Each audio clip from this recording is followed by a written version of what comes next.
بالله من الشيطان الرجيم بسم الله الرحمن الرحيم الحمد لله رب العالمين الرحمن الرحيم مالك يوم الدين إياك نعبد وإياك نستعين اهدنا الصراط المستقيم صراط الذين أنعمت عليهم غير المغضوب عليهم ولا الضالين آمين. Okay, thank you. Um, so now today, starting with the cave of the heart, these are different ways of speaking about different ideas. This was all inspired to me by the talk last week of Luca Patrisi, who is talking on these podcasts that the Ibn Arabi Society is bringing out. So as with Stephen Hertenstein, let me plug this. Become a member. This is where things are happening. Come to the website, come to the society, and this is where you'll find so many inspiring things about Ibn Arabi. So he was talking about this mysterious language, which is also the language of the esoteric hierarchy of the saints. It's the language before the confusion of language at the Tower of Babel. It's also 9 signs or letters or numbers from which all of these other languages are derived. So the numerical 1 to 9. And we have in our Ilahi this Ibrahim Dasuki. We were given a citation that some of his Suryani language, some of this mysterious language that he uses was La Sataris, Wala Iftasis, Wala Hamdash, all of these things here. And so that these Adam and his children spoke these 1, 2, 3, 4, 5, 6, 7, 8, 9 languages, and then the sky took the form.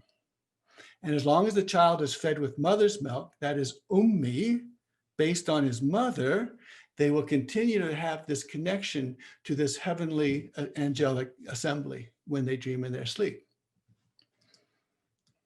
So what I wanted to do right here was to look at the timing of this mysterious language. And Klaus will read for us from here.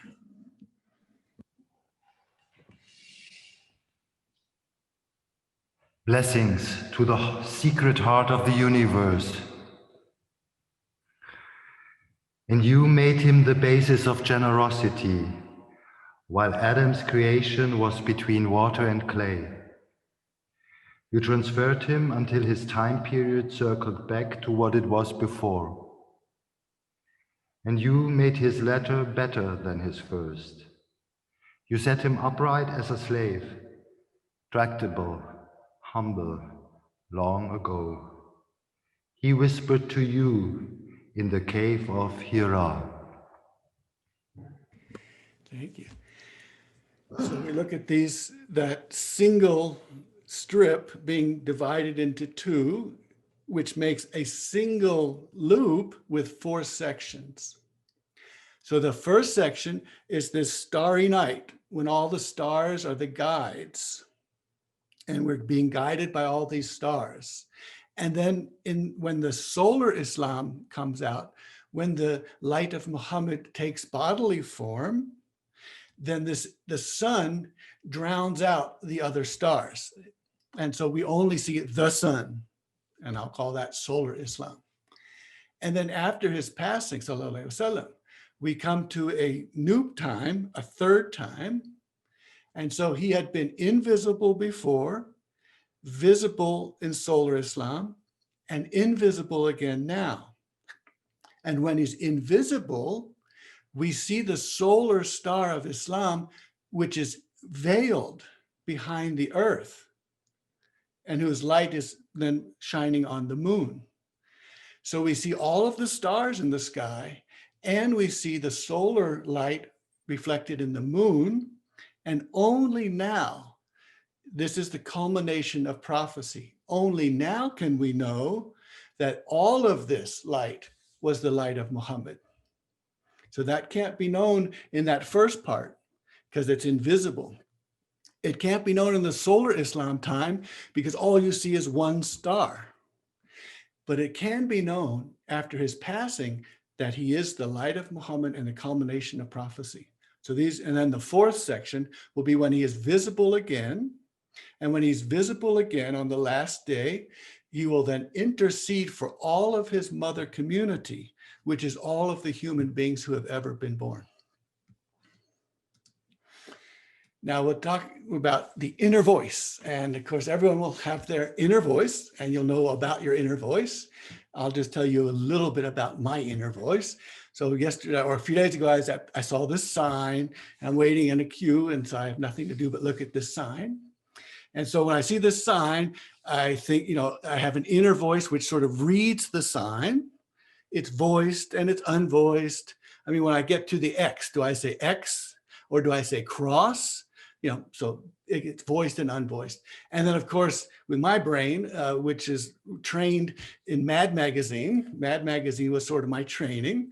I see ped down here, which, of course, pedestrian, but it's from the Latin, pedos and podos and all of that. So I say, yeah, this is ped, the foot. And that's the one thing this guy doesn't have. And he's got no feet. So that's my Mad Magazine moment. And then I think, also Mad Magazine, slow. Is the guy slow or are we supposed to go slow? So all of that's inner voice, but you can see it's not intellect. The intellect hasn't come in yet. So the inner voice is going back and forth and doing all this fun stuff. And the intellect is just sitting there. Yeah, this is not my kind of thing. So inner voice. So it's not a mysterious, voice that people who are plagued by some kinds of schizophrenia, they have a voice, they don't know who it is. If you're not in that situation, you know that it's your inner voice and you have an eye on it. You know what's going on with it. So this inner voice then, we get into a situation where, so we begin to ask, where is this inner voice as compared to the intellect? So the intellect is all about defining and putting an edge on things and putting a definition on things. But the inner voice is the first thing that comes.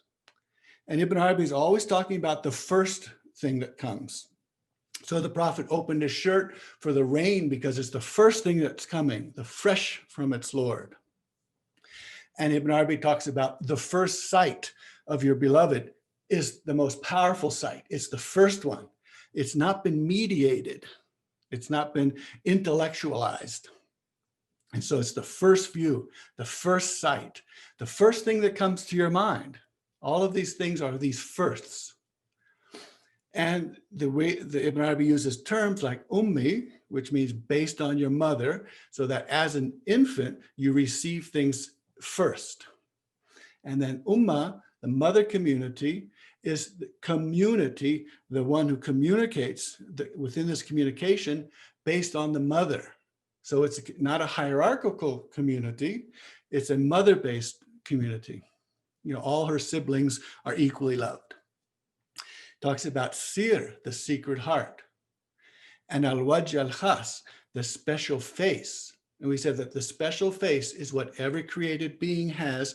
It's the place where the Torah and the Quran were revealed. So it's this cave of the heart where all of the sacred traditions are revealed. And so rain and the first thought and all that. Now, this is interesting. When we come to this here, the Prophet ﷺ said, while I was before the house between sleeping and waking, suddenly I heard a sentence saying, he is one of three between two. And then a couple paragraphs down, thereupon the populated house was raised for my sake. I asked, oh, Gabriel, what is this? He said, this is the populated house. Each day, 70,000 angels are entering. When they exit from it, they do not return. And we learn more about this populated house. It's hovering over the Kaaba. So there's something about hovering over the Kaaba and entering in for prayer and then exiting. And of course, Ibn Arabi will tell us that the Kaaba is also the house of God which is the heart. And so hovering over this heart, there is this populated house of 70,000 angels coming every day. Now, these 70,000 angels coming every day, if they came in even sequence, it would be a rate, it would be 1 hertz. It would be almost 1 a second. However, if they're not coming evenly distributed, but they're coming at different times, and there are more of them coming at one moment and less of them coming at another moment, we can start looking at brain waves, which are, I think it's called theta waves, where you are meditative. You're between sleeping and waking. So between sleeping and waking, meditative, that's the position, that's the mode that you are in prayer and in dhikr. And so you're in this certain kind of brain waves. If this is a time when angels are coming, then you're seeing 1, 2, 3, 4, 1, 2, 3, 4, 1, 2, 3, 4, 4 angels every second coming to you. 1, 2, 3, 4, 1, 2, 3, 4, 1, 2, 3, 4, 1, 2, 3, 4, like this. So I start asking, now, does that mean that if we enter into a theta state, like the prayer or dhikr, then the angels start coming 1, 2, 3, 4, 1, 2, 3, 4, 1, 2, 3, 4? Or is it the angels coming at us 1, 2, 3, 4, 1, 2, 3, 4, which puts us in the theta state? And then I kind of got the Ibn Arabi answer, yes. So yeah, both. So this is the idea of frequency and where we are in a particular place of the heart, this cave of the heart or this special face, where the receptivity of all these messengers is coming, because the malaika, the messengers, they are messengers, they're angelic messengers. And interesting that this event of the night ascension was physical, and it happened, we're told, at 6 months of prophecy. And remember, Aisha said that the first 6 months were the dream vision. So this is why he was there at the Kaaba, sleeping or lying down to sleep when this happened. And so after those 6 months, he began to get prophecy modes that no one else gets. And he got all of them, Ibn Arabi says. So those 6 months out of 23 years is 1/46. So that's why prophethood is 1/46, is the stream of the dream of vision. And so we have that universal prophethood because we dream, and the part we don't have are all the other 22 and a half years worth of prophecy that he was getting. And so Ibn Arabi said that this night ascension was the physical one, and you know it's physical because he felt lonely and desolate at one stage. And Ibn Arabi says, if you are having a virtual ascension, you will never feel lonely and desolate. That's a physical thing. And so he had, after that, many, many, many ascensions, but were all virtual dream. And those are the same kinds of ascensions that we have. So I think I am moving fast, but here we go. So back to this inner voice, the special face, and all of these. It means that you want to be ummi, like a child, and so receptive like a child, because Ibn Arabi says the baby is complete. The human-based spirit, when God created him, he created him complete, fully mature, intelligent, recognizant, someone faithful in the oneness of God, affirming his Rabbubiyah in the Alastu. This is the fitra upon which God configured the people. So children, babies, when they are born from their mother, ummi, they are complete, mature, intelligent, recognizant, faithful. So this is a particular language or a particular place where, let's say, I want to go and I want to be able to hear these revelations. I want to hear the way these revelations were coming. I want to go to that place. Now, the difference between me and the baby is that I'm an adult man. And so therefore, I have to have an overseeing spirit, because the baby can't harm himself or anyone else, but I can harm someone and myself. And so I need to have an overseeing spirit. I can't just say, I'm just going with my special face.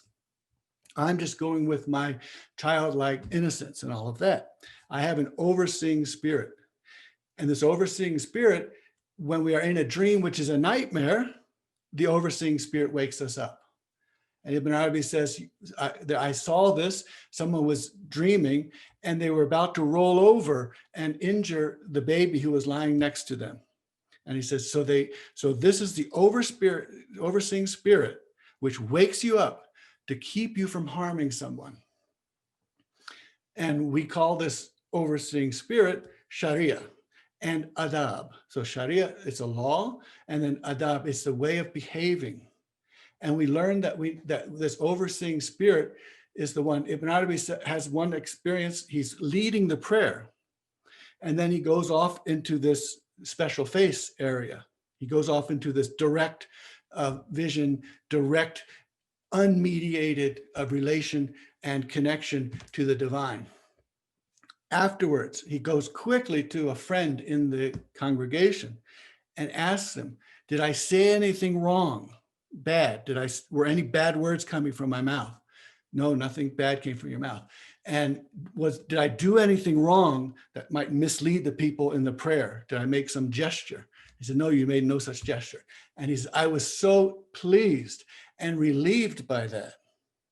So here's we hearing Ibn Arabi tell us that the overseeing spirit is what keeps us from harming ourselves and others. And this is and therefore this state of between sleep and waking, this state where you are utterly receptive to the divine, is one that you are always needing to have your overseeing spirit watching you. And so this is a state that can never be, you cannot take mind-altering drugs. Mind-altering drugs, that's not the way to go, because your overseeing spirit hates to see those things happen to you and leaves. And you want that spirit to be there. And you can't do this through alcohol, because that also removes the overseeing spirit, and he doesn't want to be there.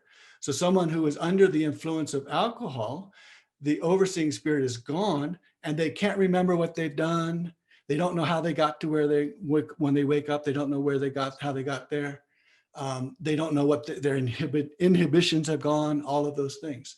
So this is why from Ibn Arabi, he's telling us you want to see that overseeing spirit always there, so that when you are going into these places, you have the overseeing spirit guiding you and protecting others from you. So you don't roll over and hurt the baby that's lying down next to you. Okay. And so now with this strange language, this place where you go to this special face, to the cave of the heart, there's some interesting things about the language. Now, information theory, the idea of information, is that you have a pack of information and it transmits. And as it transmits, it loses its information. It loses pieces of information. It gets entropy happens. It becomes scrambled. It's not as clear as it was when it started. So that's the idea of information theory. This language is very, very, very much different, because it actually gains entropy as it goes. It gains meaning as it moves from place to place. So we have the game of telephone or stille post or telephone Arab. I guess that's one name. The idea that you start out with something and then each person listens and then tells the other person what they think they heard. And by the time you get to the end, of course, it's completely gone. The entropy, the solidity of the information has completely decomposed by the time it gets to the end. But this other way of speaking, this other language, it goes the other way around. Meaning is increasing each time you go. So this is the kind of the conversation of the dervishes. When you hear them talking, one will start out with a story about, we were driving around trying to find a parking place and we kept driving and driving around. And then our sister said, da, da, da, da. And everyone starts laughing. It's just the most funny thing you've ever heard. And you just will remember the rest of your life. And then the next person says this and that and that. And about 10 people later, someone says, it's like a poem from Hafiz. And they'll start reciting Hafiz to you. And so all of those things all along there were all meaningful, because they were all coming from this special language, and no meaning was lost as they went. So let's go a little bit more in the details of this language. the poem that begins chapter 2, which is one of the longest and certainly the most difficult and confusing of chapters. It starts this way. Yes, the letters are guides leading the phrases. So he's going to say these letters are the imam, the leaders and the guides, which are showing the sentences where they should go. So letter, letter, sentence, sentence, letter, letter, sentence, sentence. By then, the celestial bodies circulate in their whirling orbits in his upper messengeric realm. So malakut and malak, angel, and malakut, angelic range, is the messenger or message realm. Because the malaika, the first meaning is they are messengers. So these are the realm of messages. And these messages are circulating around, and then they come down to these different levels. In the midst of the muted sleepers and the roused alert. So you already have to use this mysterious language to understand even this one verse here. The word hurs, muted, it's when you're prevented from speaking. So that means your mouth has not formed a certain way that you can speak. So this is for the infant. The reason that they don't have all the phonemes, that these words and sentences and units of speech that they will have later, is because their mouth is not developed yet. So they are muted. And the people who are sleeping are muted as well. So they are, what's happening to them does not get expressed by the mouth. And if it does get expressed, it gets expressed like, ah, like that. So someone has a nightmare and they scream out. And then the next word, roused or alert. This one is the person who is woken up from the sleep of death. So that's die before you die. So these two kinds of people who are, they can't speak because their mouth has not been developed a certain way. And then the word also means food prepared on the occasion of a birth of a child. So we're definitely thinking very much about babies right here. And so this, the ummi people, the people are as if they were babies from their mother. And then the people who have died before they died, who have woken up from the dream and say, ah, now I am awake. Those two people are the ones who are receiving these messages from the higher messengeric realm. And then Ibn Arabi said, I was given to see from the corner of my eye the names and nouns in their hidden place. So this is the secret, the secret and special face, which is the face that every created being has, where the Torah and the Quran was revealed. And so when you see that place, you see as if from the corner of your eyes, all of the names and the nouns, which are then in this hidden place. Thus they shone, becoming greatly glorious to that glimpse. So looking at them energizes them to then become names and nouns. And the names say, if not for the overflowing abundance of my goodness, they would not shine radiantly upon the word being uttered, truths of the phrases. Okay. And so if not for the meaning, the injection of meaning by the divine into all of these words, the truths of the phrases, the sentences could not come out. So remember, information theory, you have a sentence, and as it goes along, it loses coherence all along the way. But this one is different. This had, each word is being injected with the overflowing abundance of my goodness, which is giving radiant goodness and meaning all along the way. So there is no loss of energy. There's no loss of meaning. There's in fact the opposite. There's the injection of meaning, the addition of overflowing abundant energy. Okay. And so this kind of speaking is one where the letters are the leaders and guides of the sentences. So the letters come first, or numbers come first. And then after that, sentences follow. So the packet of information is, you could say, only the letter or the number. But what comes with that packet and is injected into it through time is this meaningful truths and sentences. So let's take the letter 2 or the number 2. So ba. So the baby says ba, ba, ba, ba, ba, ba. And that the baby is ummi, comes from the mother. And so there's certain people who are also ummi, even though they're adults, but they have their overseeing spirit watching them and helping them and guiding them and protecting others from them. So that's there because they're no longer a baby, but they are ummi, they are speaking from the special face. And when they're doing that, they hear ba, ba, ba, and then they go to these other registers that the baby doesn't have, either because the mouth isn't formed that way or so on.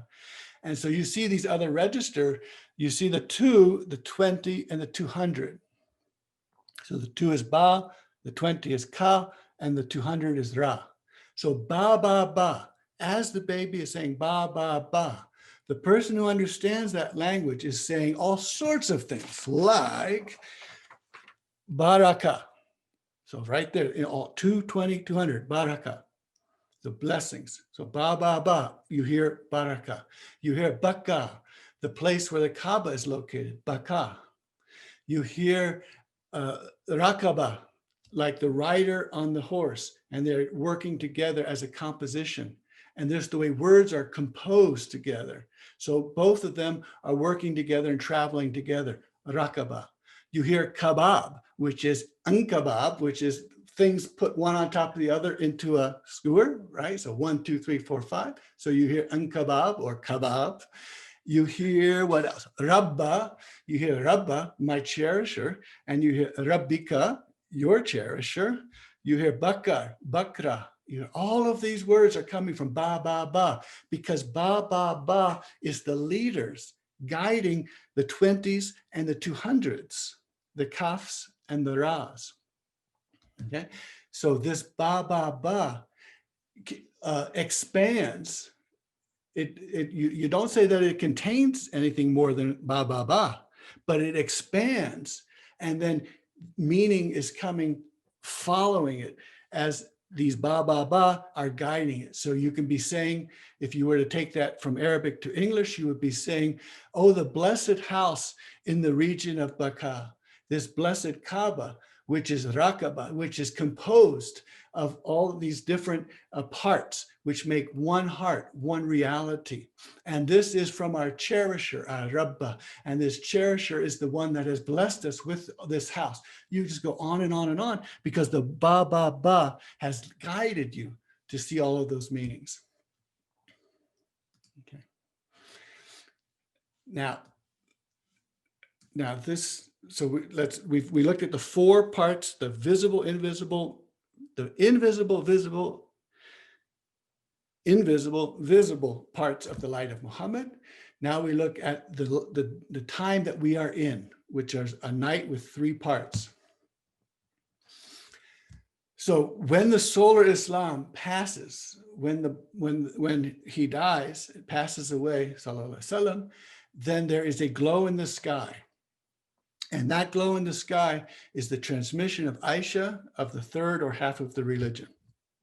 And a friend, Dr. Kathleen Oaks, gave me this imagery that in the revelatory period, everything is in flux. But the moment that revelatory period ends with the passing of Muhammad sallallahu alaihi wasallam, then the old forces of the Quraysh are coming back in to establish themselves. And the old forces of patriarchy are coming in to establish themselves. And so we have Aisha with no husband, no father, no brother, no son. Almost a lone force holding the fort. So she hears someone say, the dog and the donkey and the woman break the prayer. So if you're praying and you have the Qibla and a dog or a donkey or a woman go through, you've broken the prayer. And she says, they're trying to equate us with dogs and donkeys. He says, when I was in our bed, the prophet would pray in the bed, my leg would be in front. And when he went down for the prostration, he would move my leg aside and continue. and I was menstruating at that time. And then the new community after the passing, they're trying to figure out, what do we do with menstruation in women? So they say, well, let's follow what the Jewish community is doing. And we'll use their views of menstruation and women and impurity. We'll use that for ours. So Aisha hears that and says, the prophet used to lie down in my lap and recite Quran, and I would be menstruating. So she's holding the fort, one of the very few lone voices with no man in her life, and she's holding the fort. As good a job as she did, we get to this dark period and this midnight period. And in the midnight period, the legal edifice is coming up. So in this period, they turn around and they're saying, well, ijtihad, independent judgment. We don't want any more of this independent judgment. Its gate has been closed. The gate on independent judgment, it's closed. And then they'll say, take a fatwa from the heart, take your legal opinion from your heart. So who's qualified to do that? No more fatwas from the heart. Close that down. Write our books. This is what Islam is. This is the law. This is fiqh. And at the same time, or maybe a little bit later, the people who are more spiritual, they're doing the same thing. They're saying, oh, let's have our systems. We're going to have the man in the middle. He's the teacher, and the students, they don't know anything. And then the women, we're just going to put them to the side, out of the way, out of sight. And we'll have all our titles and our gowns and our nice hats and all of our rituals. And that's going to be our spiritual edifice. And so they hold on that way. But the good news for us is that it is our time. It is our time. And it's our time. We go back and we say, ijtihad, independent judgment. No one's unqualified for that. You can't certify independent judgment. We all have independent judgment. And we say, the Prophet said 3 times, take a fatwa from your heart, even if the muftis have made their decision. We're going to go back with that. We're going to stick back to the heart is the source of our law. The way we do things, we find out from the heart. And the spiritual edifice will say, the days, and so this legal edifice, so all we see is a bunch of men telling everyone what to do and leading the prayer. Well, it's our time now. Now it's going to be the women who are leading the prayer. And all sorts of things are going to be happening because it's our time now. And with the spiritual edifice, we're going to say, the man standing in the middle, he's the master. He's going to say, do everything my way. I know everything. You guys know nothing. That's over. It's our time. The community has its knowledge and its wisdom. And the women are not going to be shoved off to the side. It's our time. And it's like, thank God, because in that whole legal edifice, it started out this great project, and then the colonial masters came, and the colonial masters said, well, we're going to rule you, but we'll rule you with your rules. So what are your rules? And they said, well, we used to have 5 imams and we have all of this law, but right now we've decided we have 1 imam, and here about 300 pages, that's what he told us to do. And the colonial master says, but then other people say, well, we used to have, fatwas from our heart. And the colonial masters say, that's not going to fly. Forget the fatwas from the heart. And let me have your 300-page book. That's too long. We're going to give you divorce, inheritance, and contracts. That's your Islam. Divorce, inheritance, contract. You can keep that. That's your Muhammadan law. And so it's our time. So when the time period of the 3rd part of the night comes, and this is the time which we are in until the rising of dawn, the true will shine radiantly in tajalli, shining brilliant radiance during the 3rd part of this night. It is our time. He will provide knowings and mysteries and recognitions in the hearts by his tajalli, what the letters of the reports cannot provide. Okay.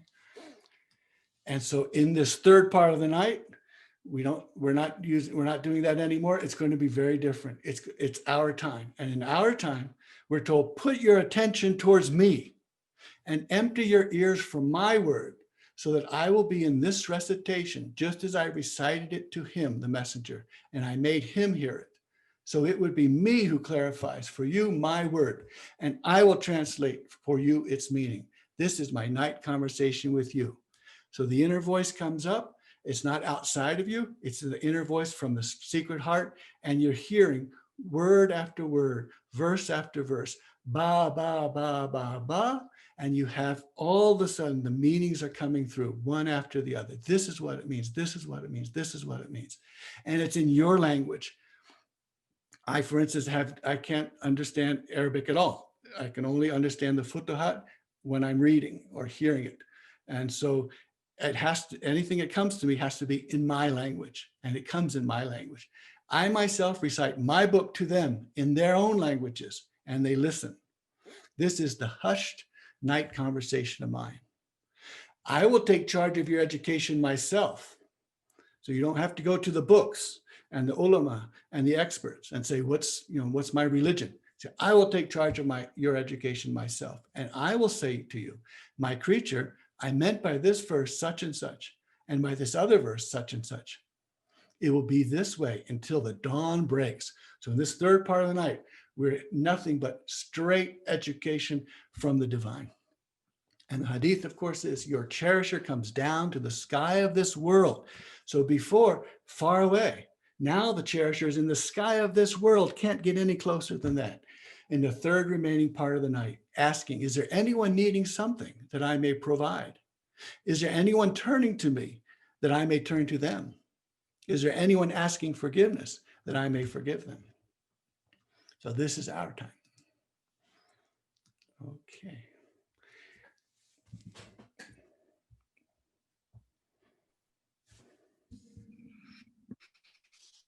Sallallahu ala Muhammad, sallallahu alayhi Ahmed, sallallahu ala Muhammad, sallallahu alayhi Ahmed. World has passed away, Allah, Allah, lost in your embrace. Hi, hi, self has passed away, Allah, Allah, merged in your days. Midnight sun is rising, dervishes are waking, mystic cave is full of light, my heart is alive. Hi, hi, sallallahu ala Muhammad, sallallahu alayhi Ahmed, sallallahu ala Muhammad, sallallahu alayhi Ahmed. Milk streams from your hands, Ya Muhammad, honey from your beard. Hi, hi, Quran from your soul, Ya Muhammad, peace be unto you. Ranks of angels praising, dervish circles whirling. Medina is full of love, my heart is on fire. Hi, hi, sallallahu ala Muhammad, sallallahu alayhi Ahmed, sallallahu ala Muhammad, sallallahu alayhi Ahmed.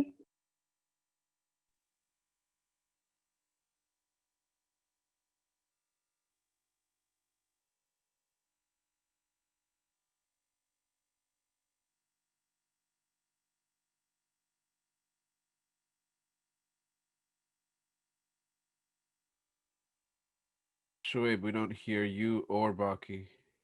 Baki, we're having trouble hearing you. Okay, let me try. Now we is can. that Now we got better? you. Fine Now now. we Yeah? got Okay. it. We got it. So, dwelling without will, Allah, Allah, we are Helveti.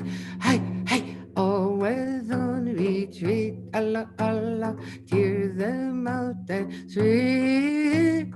Spirit glows with pure affection, bloodstream flows as unity of being. Ashkil to the wide open door, resurrection now. Hey, hey, sallallahu ala Muhammad, sallallahu alayhi Muhammad, sallallahu ala Muhammad sallallahu alayhi Muhammad.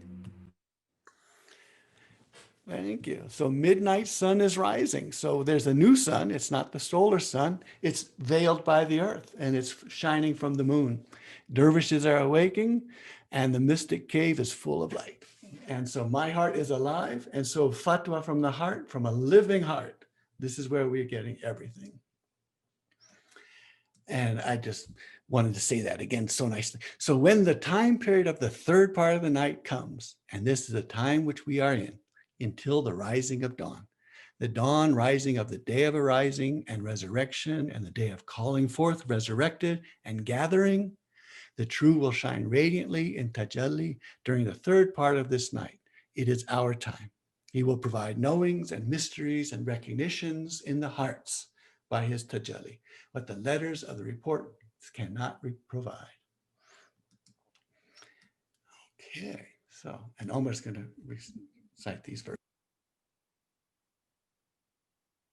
بسم الله الرحمن الرحيم فناداها من تحتها ألا تحزني قد جعل ربك تحتك سريا فأشارت إليه قالوا كيف نكلم من كان في المهد صبيا قال إني عبد الله آتاني الكتاب وجعلني نبيا وجعلني مباركا أينما كنت وأوصاني بالصلاة والزكاة ما دمت حيا وبرا بوالدتي ولم يجعلني جبارا شقيا صدق الله العظيم.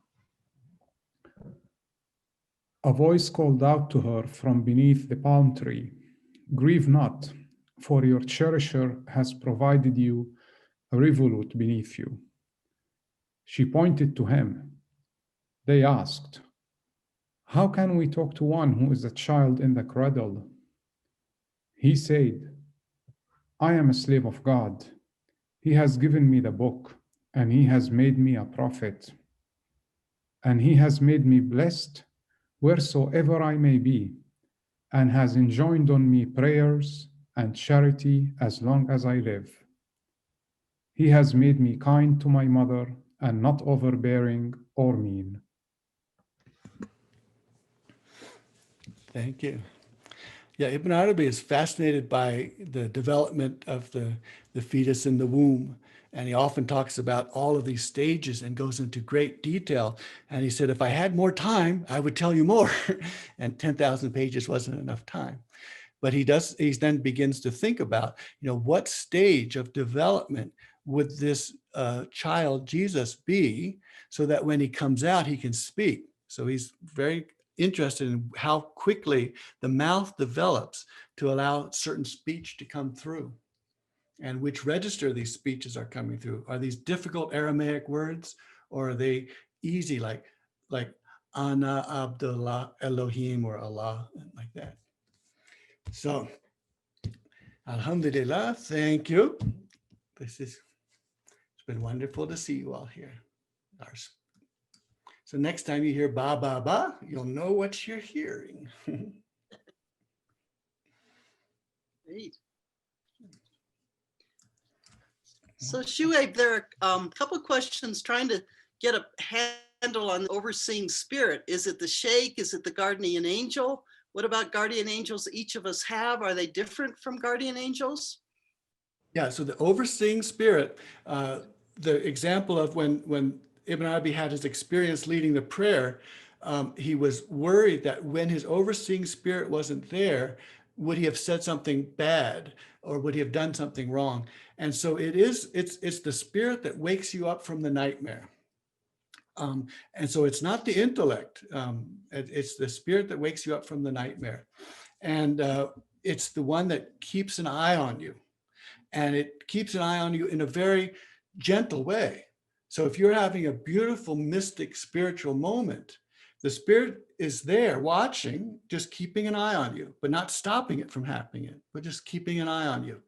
The intellect is quite different. So Ibn Arabi says, he quotes so approvingly of the verse of the poem, no good love is overseen by the intellect. So that means, so when you fall in love, like falling drunk or something like that, you lose this overseeing spirit. You want to be able to fall in love and have the overseeing spirit still there. Now, the intellect will be the voice that says what your mother said, there are many fish in the ocean. And so when you fall in love with someone, the intellect will say, let me see if I can deflate that person for you so that you won't go crazy. You won't fall madly in love. So that's the intellect working. And Ibn Arabi says there's no good in a love governed by the intellect. The overseeing spirit, however, when you fall in love with someone, will say, go wild, fall in love with that person, but you're an adult and you have to make sure that you don't hurt other people. You have to make sure you understand you live in this system, in the society, and you can't be hurting people. So fall in love, go absolutely crazy, but don't hurt the other person and don't hurt the people around you. So that's the difference between the overseeing spirit and the intellect. But what about guardian angels? How does it relate to guardian angels? Well, I mean, there are technical, the guardian angel has a technical definition in Ibn Arabi. I think the thing to do, it's one, we also call it the true self. So it's your sense of self, which is a kind of a true self. And you can see that as a guardian angel, and we have the image of the two angels on the shoulder, you know, that kind of thing there. I would kind of push that towards the idea of true self. And so it's that whatever I do, I know that I will not, whatever I want, I will not get it or grab it or take it if that's going to be harmful to myself or other people. So that's the true self keeping an eye on things. And they're not, and the true self is not saying it's bad to want things. It's not saying that. It's saying you want things, but there's the right way of doing it. So it's, in another way, adab. Adab is this, the courtesy, the respectfulness. And we know that the Prophet ﷺ was the most of adab of anyone. His adab was made to be the finest. And so it really, this overseeing self spirit is really the one that says, emulate the Prophet. So emulate, go in his footsteps, then you're safe and you won't be hurting people and you won't hurt yourself. Another question, in some cultures, babies say da, da, da, da, ba. What would be the lineage? Yeah, so yeah, if you want to look at what da, da, da means, you go back to da is abjad, is 4, right? So 440 and 400. Just give me a second here. Okay, so da, ma, and ta. So you start, when you hear da, da, da, they can guide you to see other words within that which start with M or start with T. And I had up there briefly, you saw this wonderful scholar, linguistic scholar, Dr. Hebatullah, and she looks at all of these words and says, you know, Arabic is not some strange foreign language. These are all related languages. So she looks at kasara, to break, and she looks at casse in French, to break. She looks at anjara, which is to wound, and injure, which is to wound. You know, and so she's got all of these things here. What it's saying is that these words are bringing out other meanings. And so the meaning isn't lodged in there, because then it could be every time it goes from one place to another, it would lose something. But if the meaning is continually injected in there, then we have something different. So we have ba, ba, ba, ma, ma, ma, you know, this is the movement and all of these movements. And then I hear that they're also about the middle ear is filled with fluids. And so it takes a while before the middle ear can hear certain things. So I don't know, but it's fascinating. It's to be looked at. Regarding fatwa from my heart, how to differentiate if I'm breaking Sharia or following Shaitan? Yeah, so that's the practice of the overseeing spirit. The overseeing spirit is the prophetic footsteps, and we know if we're following the prophetic footsteps, then we are on the path that is rightly tending the right way. And so on the path, what you learn then is that this inner voice, which can be very playful, childish voice, can also have a very mean side to it as well. A capricious mean side. And so you need to learn, as you're watching yourself on the path, You need to be watching it with the overseeing spirit. Say, what's happening to me?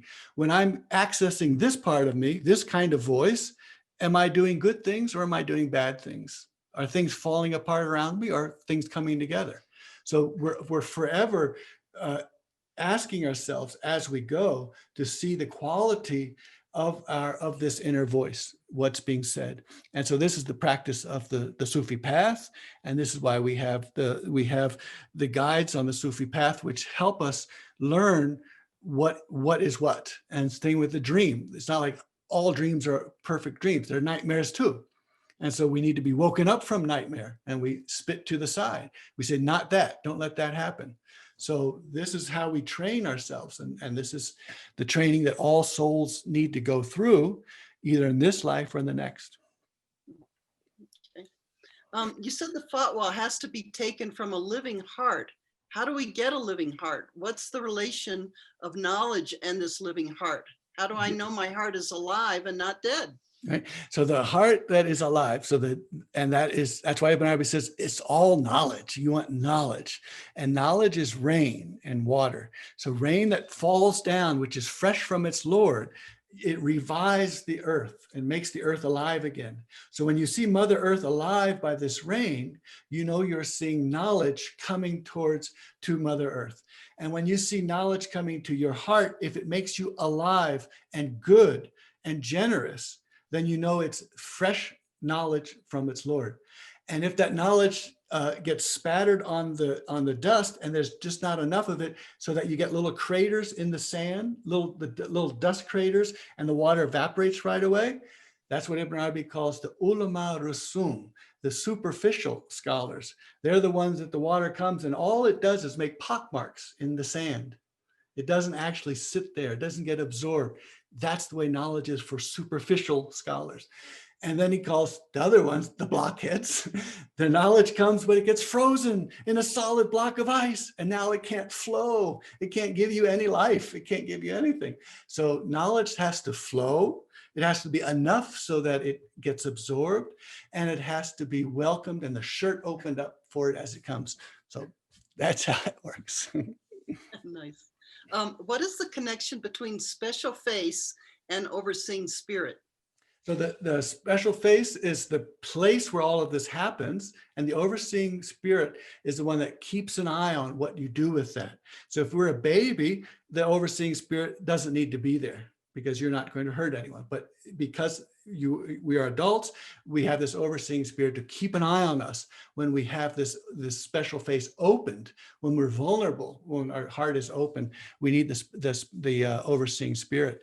And Ibn Arabi talks about this, about the insane. He says some people are insane by physical causes like malnutrition. Others are insane by the divine onslaught that the divine radiates to them. Some of them are so knocked out, they die within days. Some of them are knocked out and stunned, but they can still dress themselves, they can still eat, and they can live a life. Others are, it's as if when you're speaking to someone and suddenly a messenger comes from the king and they turn their ear that way, they listen, and then they come back to conversation with you. So that's the other way that these tajalli, these radiances can come. And he says, and again, who do we look to? For our example, the one we follow, we look to the messenger. And the messenger sallallahu alaihi wasallam was made strong enough so that any kind of divine onslaught did not wipe him away, did not make him insane. He was made to be fortified and strong. And so that's our goal, is not to have emotional, mystical states, but to have the strength of knowledge that allows us to remain, this baqa, to remain and not be annihilated. So we are annihilated, but we remain. Annihilated, but we remain. How do we develop ourselves and communicate with our overseeing spirit? You've touched on that one already. Yes, so the communicate. So that's in a sense the true self, or the part that's watching over you, guardian angels. Let's use that idea. So the path is to familiarize yourself with this, to practice things and to train. So we have trainings and practices and all of that. And so these practices and trainings and exercises, let's take fasting. So when you're fasting, no one knows whether you are fasting or not, but your overseeing spirit knows. So you can't fool your overseeing spirit. And so people who are, like me, who are intelligent, and I don't say this in a good way, you can find ways to get away from anything. You can write down any law for me and I'll tell you how to get around it. So being intelligent is not such a great thing. So that tells you is that you can fool everyone else and you can fool your brain, but you can't fool the overseeing spirit, because it's saying, whatever you're telling me, whatever argument you just gave me, all I know is you're not looking very good at this moment. Can you do 330, 300? Oh, beautiful. Yeah. Okay. So so Jalal and Jalasa, so sitting and then sitting with the majesty, and then the majlis, the place that you sit. So this place, this special diwan, is also called the majlis, the place where the arafin come, the mystic guides come, and the place where the angels come. It's the place where when you're having a dhikr, a remembrance performance here, the angelic host is having one there, and they're having their own majlis there. So all of these are beautiful connections. Thank you. And Jalal and Jamal. Ibn Arabi has a very interesting way of looking at that we think that Jamal is sort of the good one and Jalal is the difficult one. And he says it's the other way around. It's the Jalal that is the one that makes you beautiful. And so you want Jalal. Not an easy teaching. Is the inner voice connected to overseeing spirit or special face? Say that again, is the inner voice. Yeah. So these angels are coming to us, but they're actually coming from within us. And that's what, there's this poem in chapter 1, so beautiful, or prose actually. Ibn Arabi says, he gets in the presence and then he says, I didn't want to move my head, because if I did move my head, I would realize that all of this was coming from me to me. So this is why these inner voices and this place where this happens, it's not external. So we're not, having tortured by schizophrenia. It's inner voice. It's inside. It's coming from me to me. And so that's why we begin the barriers and the separations become erased. And that's all exactly the way it should be.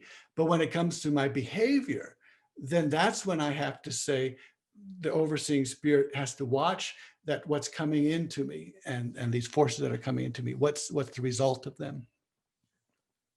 I think you already answered Stephen Hertenstein's question. Yes. I mean, what he's doing is he's taking just one little thing, and then you begin. It's the guide for all of these other sentences, and that's when you see someone doing that. It's absolutely beautiful. Someone takes ba ba ba or ja ja ja or jalasa, and then it all starts leading these other sentences and all of these sentences. And of course, this is also I put in the middle of that slide there the heart of Quran. This is when Lex Hicks and Sheikh Noor, that he would take one thing and then bring it in. And so it's so interesting about there's a brother right now, I think he's still on in Yemen, trying to translate from English to Arabic. And it's so very difficult because he's talking from different levels and registers. So the one register comes and then Sheikh Noor will then add to it all of these beautiful adjectives and adverbs. And then you begin to see, so how do you translate these adjectives and adverbs? Well, they're because they're flowing from this one thing. So instead of just saying mercy, like Rahma, he'll say the overflowing abundance of mercy, which is the kindness of the mother to the child. And he's going all around this one word because that is the word that's guiding all of these other words and sentences. Can you say what chapter you're talking about? It's kind of all over. Well, chapter 2. The first poem is from chapter 2. And then, just the first 10 or 20 pages of chapter 2, which will make your eyes spin. So, okay, talking about adab, cleaning the heart and following the steps of the prophet, how do we deal with rude, abusive behaviors? Yeah, so we have the guide of Muhammad Sallallahu Alaihi Wasallam and how he dealt with the people who hated him, threw dirt on him, tried to, when he leaves the Kaaba, he overhears, his son Ibrahim had just died. He overhears someone say, oh, look at that guy. He's not going to have any inheritance. He's like the lizard who's lost his tail. And then comes down to them, we have given you Kauthar, which is the fountain, which is Fatima. And so how he dealt with all of that, this is what we find from the Sirah, the life of the Prophet. And it's one of the reasons why it's so very helpful for us to go, not necessarily to the collections of Hadith, but to the Sirah, to the life of the Prophet and all these biographies to see how he did all of these things. Some children have imaginary friends that act as a guide counsel. Is that related to the overseeing spirit? Yeah, I think it is. And I think that's part of the development stage. So the baby doesn't have it. And then soon, 2 years old, 3 years old, 4 years old, 5 years old, you begin to get this spirit and you see it as not exactly yourself, but not yourself either. So it's you in the mirror. It's you, it's not you, it's not you. So you begin to see that I have a self, which I have also a self which argues against this self. And this self says, no, this is the best thing to do. And so they play back and forth and they work back and forth. And you learn over the years as a child what lying means, what telling the truth is. And Ibn Arabi says, the one part of you says, the intellect says, tell the truth and truth is always good. And Ibn Arabi says, but that's not right, because backbiting is true. Saying something horrible about someone is true. But if it makes them hurt, then it's not a good thing to say. So the intellect might say, I'm just going to tell the truth all the time. Or the intellect might say, let's just be unfiltered. We don't want to filter with the overseeing spirit. And they just blah, blah, blah, blah, blah. And that is not the way adults act. And so children are learning that with imaginary friends. And they're learning this inner dialogue. And you say, I want to do that. But if you do that, you'll feel bad because you're really hurt. But I really want to do that. But then, and so they're back and forth. They're doing the inner dialogue. And as we get more sophisticated, it's even easier to fool ourselves. And so this is what Ibn Arabi says, beware of when God fools you. When God says, because you get fooled and you get misled by knowledge, by just a little bit of knowledge. And so that's a problem, is that because I get a little bit of knowledge and I can mislead myself by manipulating it, doing all sorts of crazy stuff. And my brain is saying, wow, this guy is good. And the rest of me is saying, don't go there. So this is part of the path. Yeah, from childhood onwards. I thought Ibn Arabi says there's no annihilation for us. Then how annihilate and remain? So, this is back to the new creation. At every breath or at every moment, there's a new creation. So we are on, off, on, off. That's just the way it is. So we are always on, off, on, off.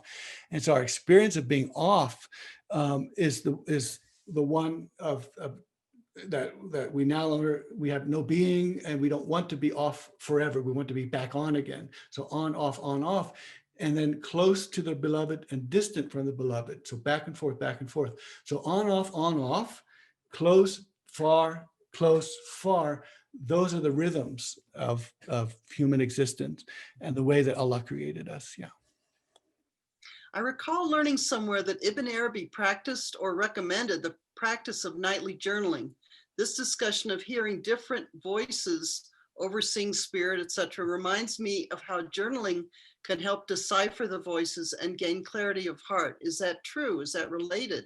Very good. Yes. So when Ibn Arabi has the one place, he says, he mentions three of his teachers, and he said that they used to, at the end of the day, so when an Isha time was late night time, they would write down everything that they did or didn't do, and anything that was good, they would say that was a good thing. Whatever was bad, they would say, I've got to make amends tomorrow to fix that bad thing, and I have to ask for forgiveness.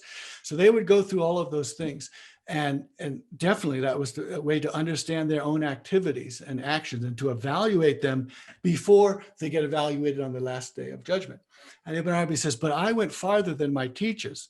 I wrote down every incoming thought And I asked each incoming thought, was it a good one or a bad one, and what I should do about it? I said, oh my God, this guy, no wonder. So then when he writes a 10,000 page Futuhat Makkiyah, it's nothing for him, right? He's been sitting there recording every one of his inner thoughts. Yeah, but definitely that's the journaling. It's because it helps you look at yourself. And that's the way to handle trauma and things that don't go well, is to be able to stand back and look at them in a way that you can then see what was happening without be traumatized yet again. So it's a very important method to see, oh, now let me look from the overseeing spirit's viewpoint. Let me go back to this point and then go back and forth. Good. I only get states now and then. What things can I do to cultivate this, to remain baka, as you mentioned? Yeah, so Ibn Arabi, of course, is very much cautious and cautions us about states, about trances and mystic states. And he's very negative about people who who want to go into these ecstatic states. And that's why when he came out of that state from the prayer, he asked, did I say anything bad? Did any bad words come from my mouth? And so what he wants us to do is have knowledge and faith. And so here the pebbles are in the hands of the Prophet ﷺ, and the companions come one by one, and they can hear the pebbles giving their celebration of Allah.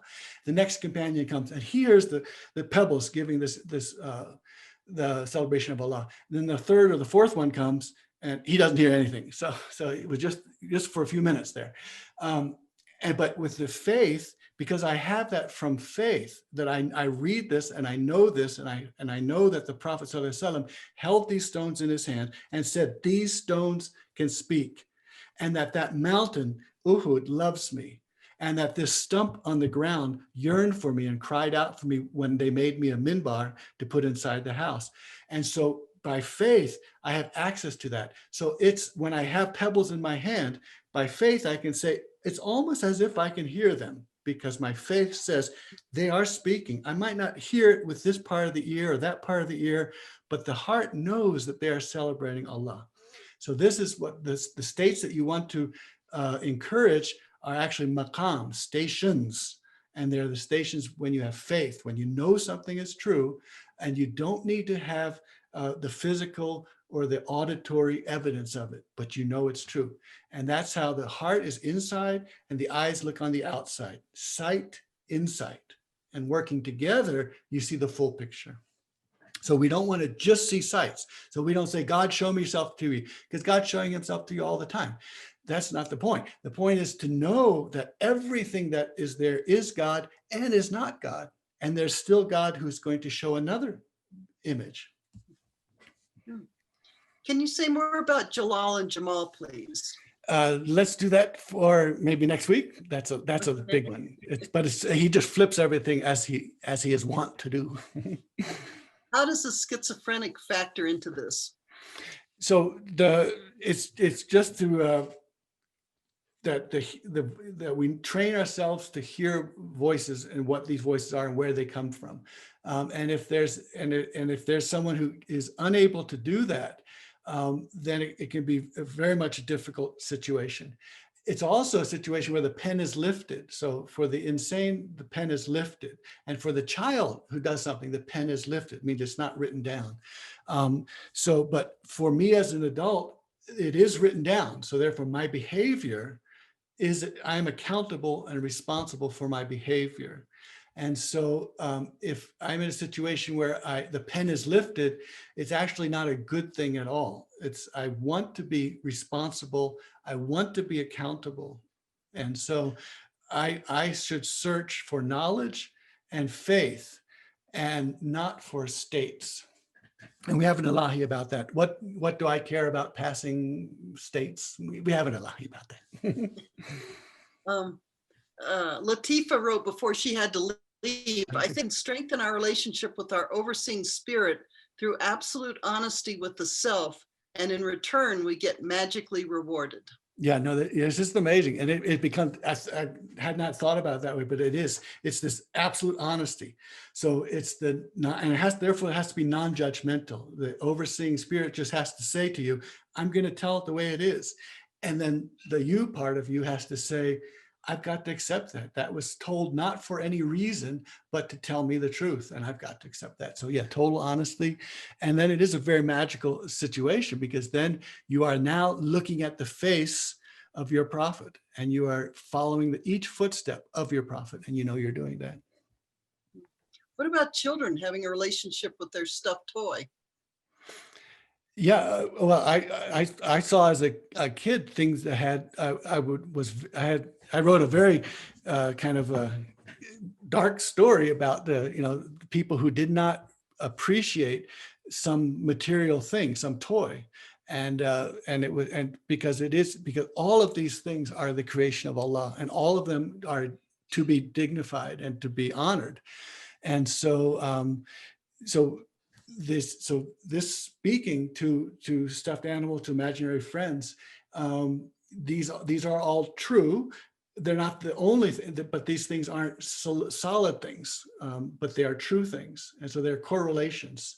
So there are correlation between the soul speaking to something in a material thing. It's the same way when two human beings are communicating. It's the correlation, the communication, which counts, not the entities. So that when someone loves someone with divine love, they are loving. It's not the solid entity, which is the love, but the solid entity in which this divine being is honored and respected. What's the Arabic term he uses for overseeing spirit? The ruh al-mudabbir. Ruh, the spirit, mudabbir, which is looking over, overseeing, managing. Dabbir also is to get behind something and look. So it has the word back of the rear as well. So you're looking from behind, you're watching it, you're managing it, you're overseeing it, and ruh, the spirit. Is Ibn Arabi talking when you speak of, quote, our time? Yeah, so when Ibn Arabi is speaking, he said, this is our time. He's saying this is the third part of the night. And my feeling is that he and the other great, wonderful guides of these times were speaking for a period that had not yet come. I think they were still in midnight, but they knew that there's going to be a new world, a new third part of the night. And so they spoke to that new world. It's the way Sheikh Nur talks about the new humanity. It's when you know that there's going to be a new humanity, a new way of seeing it. You're going to see people who are no longer colonized. They're not under colonial masters. And they're going to go back to independent judgment, fatwa from the heart, women leading the prayer, women leading society. They're going to go back to that, because in that midnight period, it was gone. And all we saw was the male sheikh sitting in the center and all the stupid students sitting around him, didn't know anything. And now that's gone. Our time, the third time, is when we have the wisdom is in the community, and we have the women leading the prayers, and we have the breaking of all of these traditions, because they're no longer vessels which are adequate for what we're trying to do. And our hearts are the place that we go to find out what is the path of Muhammad sallallahu alaihi wasallam, which is not the same as going to a 300-page book and cracking it open. Baki writes, in my work with schizophrenic people, I had very spiritual experiences, but they could not control the rational mind to go in and out of them to function in this reality.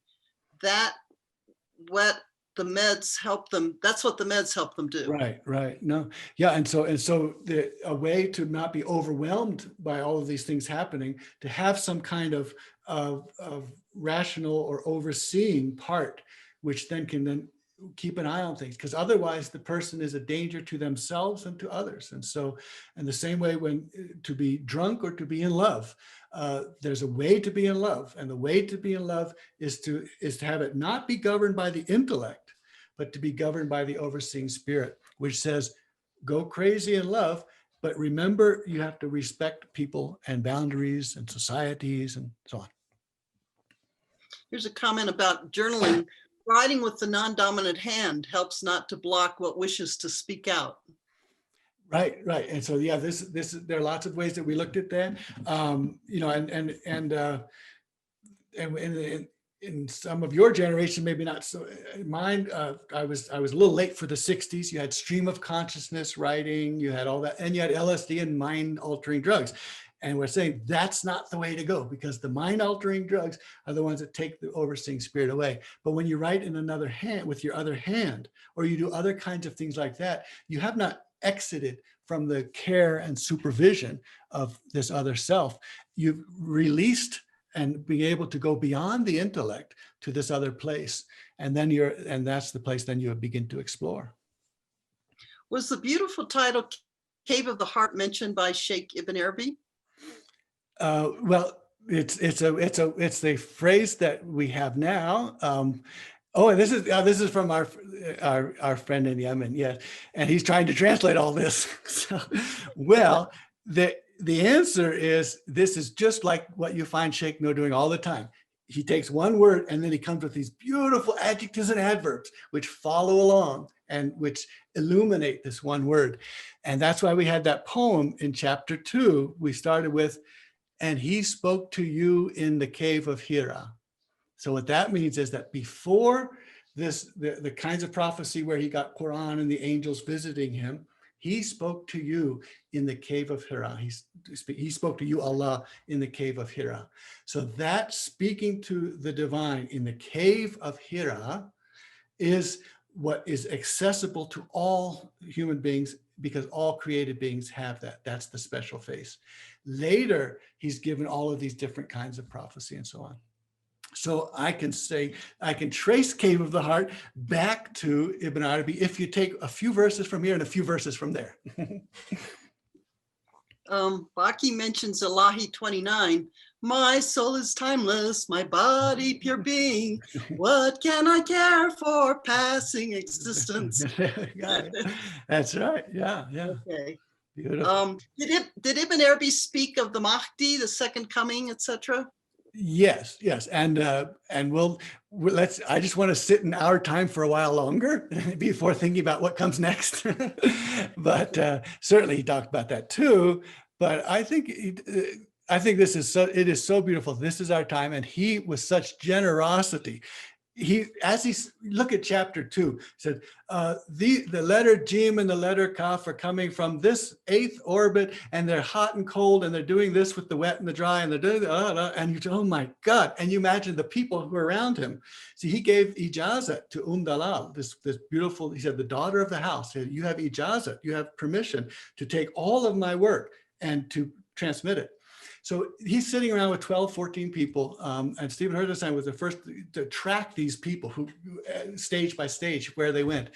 And they must have been saying, what the heck is this guy talking about? There is no way they knew what he was talking about, because you cannot find the things he say. You can maybe find a little bit in Kabbalah or something here and there. You just can't, no one was talking about those things that way. So he was speaking for people much, much, much later. And talking about you have an entire biome inside your intestines. You say, oh my God, what do people think when they hear that? Well, now we can say, and they say, and he's talking about, women leading prayers, and he's talking about these things. What kind of world is he living in? Well, he wasn't living in his midnight world. He was saying there's going to come a time where you'll have people who won't know anything about your institutions of Sharia and fiqh, but they'll be working from the heart. And they'll be doing the true mission of the Prophet ﷺ. And they're coming. And it's our time. So many expressions of gratitude throughout these chat notes, which I won't read because we're running short of time, but just, I know you'll get to them later. Another question, Ibn Arabi view art and artistic expression as far as this discussion goes. Yeah, so this is the idea of creation and creativity. Yeah, see, the intellect does certain things, and no art is good that's governed by an intellect, just the way no love is good that's governed by an intellect. I think art that's governed by the intellect is going to be very square, it's going to be very defined and all of that.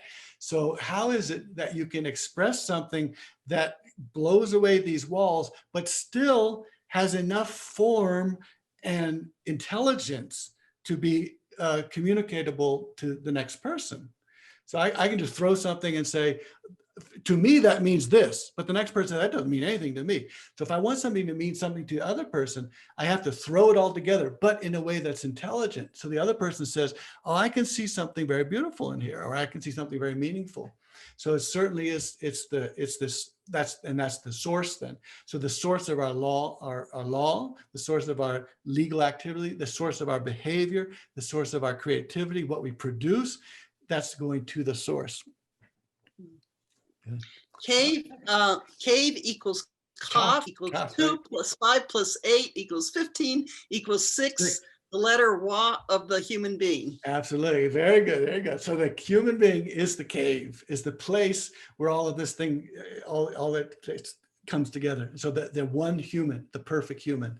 And then Wav, of course, is when 3 and 3 come together. Everything is coming from 3 and 3. So when 3 and 3 come together, that's 6. That's the 3 and 3 making 6. So it all happens here. And then you add the third one, you get the 9, and that's a 1, 2, 3, 4, 5, 6, 7, 8, 9, which is the basis for all synthetic languages that come afterwards. So it just goes on and on. Beautiful. Thank you. Okay. Yeah, one more. Is the word woman the same as the word female? Say again. Is quote woman the same as female? Yeah, so Ibn Arabi uses the different terms, al-marat, the woman, and nisa, the woman, and then unth, feminine or female. And so in that beautiful poem in chapter 560, he says, Alhamdulillah, thank God there are no men. There are only fertile feminine fields. So he says that every human is a fertile feminine field, which receives as something that's being produced with Allah as the midwife. So that all of these names divine names are coming to us, and we receive them as a fertile feminine field. And as we're receiving them, Allah as the midwife, which is overseeing the production of whatever is going to be produced. So that's the role of the feminine. And then for Marat, so the man is called al-mar, and the woman is called al-mara'at. So you have an A and a T at the end of woman. And Ibn Arabi says, so the man is given a degree over the woman, and so the woman is then given many degrees over the man, because all of her names have an A and a T on top of it. And so you have more letters, which means more quantity, which means more meaning, which means more number. And so that's his way of looking at all of this. But the one that was so beautiful is that when he says it's the unth, the feminine, is the ard al-unth, it's the fertile feminine field. And he says, we are all fertile feminine fields.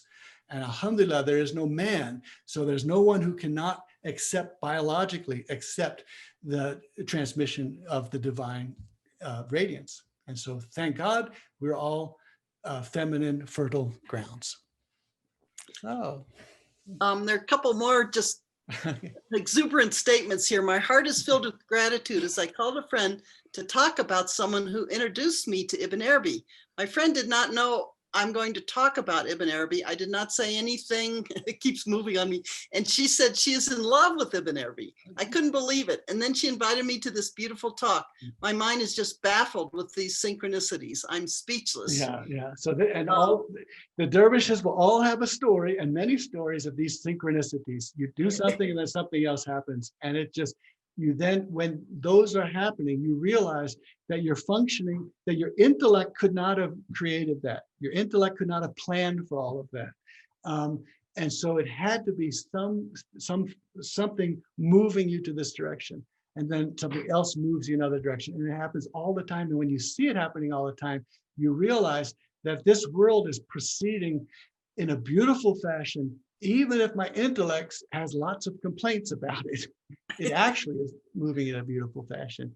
And so these are these synchronicities. We have a sister here who I met when I met her, and we talked about Ibn Arabi, and I said, boy, she really knows a lot about Ibn Arabi. I said, so when did you first start studying? She said, last week I found out about him. So there you go. So these are the things that you're on the right path when these things are happening. So. I found it natural and true when I read that Ibn Arabi sees women leading the prayer is okay, but I don't know what the reaction of my mother or wife could be. That's right. Well, that's for another time. But what Ibn Arabi, when he gets there, he says, and anyone who says that the woman cannot lead men in prayer, he's not to be paid attention to.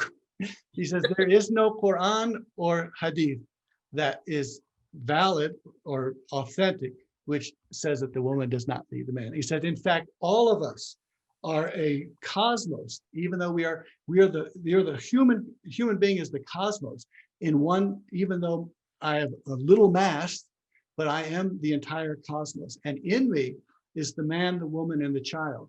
And so in me is the intellect, is the nafs, and is then also the lower self, the kind of ego. And so those three are in me at all times. And each one of them can lead me, but if the third one leads me, I need to have my overseeing spirit to make sure I don't go astray. So each one of us are man, woman, and child, and that's who we are. And so to find out how we react to the outside world, we have to act. Am I acting as a man, a woman, or a child? And so those things always come up. But that we are all we are small in body, but large in meaning, as he says. Thank you, Okay, Shuaib. thank you. Okay, so wonderful to see everyone here. Take care. Alhamdulillah.